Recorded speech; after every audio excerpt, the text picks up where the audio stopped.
प्रशांत किशोर राघोपुर पहुंचे हैं और यहां पर जमकर स्वागत किया गया है और राघोपुर तेजस्वी का गढ़ माना जा रहा है, लेकिन आपने आज एक तरह से हुंकार भर दिया। देखिए, कोई भी क्षेत्र किसी का गढ़ नहीं है, गढ़ सिर्फ वो जनता का है।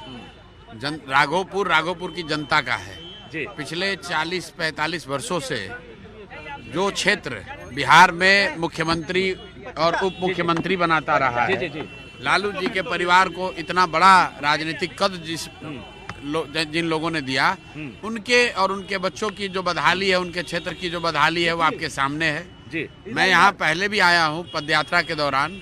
बिद्दुपुर में मैं आके रुक गया था, यहाँ आ नहीं पाया था क्योंकि यहाँ बाढ़ की वजह से जी पीपा पुल होता है और 4 महीने तक ये एरिया कोई आ भी नहीं सकता। अभी ये पुल बना है, अब हम लोग आए हैं और चूंकि आज हम यहाँ आए हैं तो एक फायदा तो राघोपुर का है कि आप जैसे पत्रकारों के माध्यम से पूरे बिहार ने, देश ने ये देखा है कि जाति, धर्म और खोखले सामाजिक न्याय के नारे पर लोग अगर वोट देंगे तो उनके क्षेत्र की, उनके बच्चों की क्या हालत है। जेसीबी से फूल बरसाए गए, लड्डू से तौला गया, उसका कोई बहुत महत्व नहीं है। ये तो राजनीति का अब एक ही सवाल सर, एक तरीके से वो राजनीतिक कर्मकांड है जी। महत्वपूर्ण ये है कि यहाँ के क्षेत्र का सुधार हो।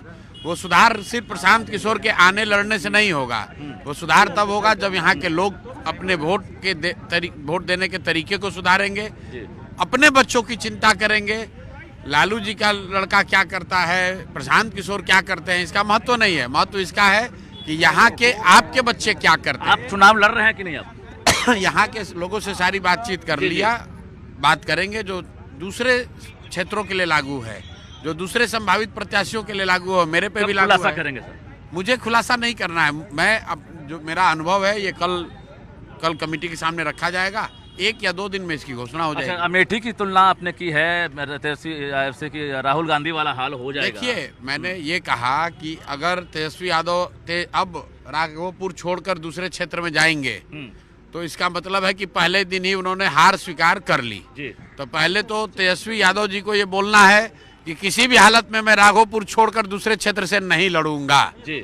और अगर उन्होंने दूसरा क्षेत्र चुना तो इसका मतलब है कि उन्होंने राघोपुर से जन स्वराज के सामने हार मान ली है। हम लोग तो आज आए हैं, राघोपुर की जनता का जीत होना है, चाहे तेजस्वी यादव जीते या जन स्वराज जीतेगी राघोपुर की जनता, क्योंकि अब राघोपुर पर फोकस हो गया है। पूरा देश विदेश, सारी मीडिया, लोकल मीडिया अब राघोपुर की समस्या के बारे में बात करेगी। लोगों से सवाल पूछे जाएंगे, तेजस्वी यादव से भी सवाल पूछे जाएंगे और उनके सामने जो लड़ने आएंगे लोग, उनसे भी ये पूछा जाएगा कि भाई तुम कटाव कैसे रोकोगे, बाढ़ कैसे रोकोगे, डिग्री कॉलेज कब बनाओगे, बच्चों की खेल की व्यवस्था कब करोगे, राघोपुर का विकास कब होगा, इसकी चर्चा होने लगेगी। इशारा कर दिया है तो क्षेत्र की जनता तो भैया उनके जीत का, उनके स्थिति के सुधारने की शुरुआत आज से हो गई।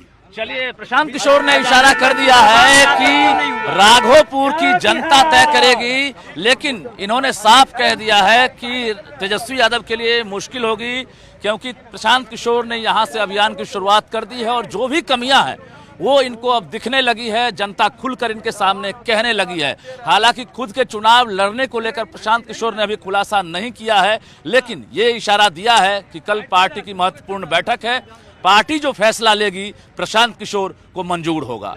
कैमरामैन राहुल के साथ रजनीश कुमार, न्यूज़ 18, राघोपुर, वैशाली।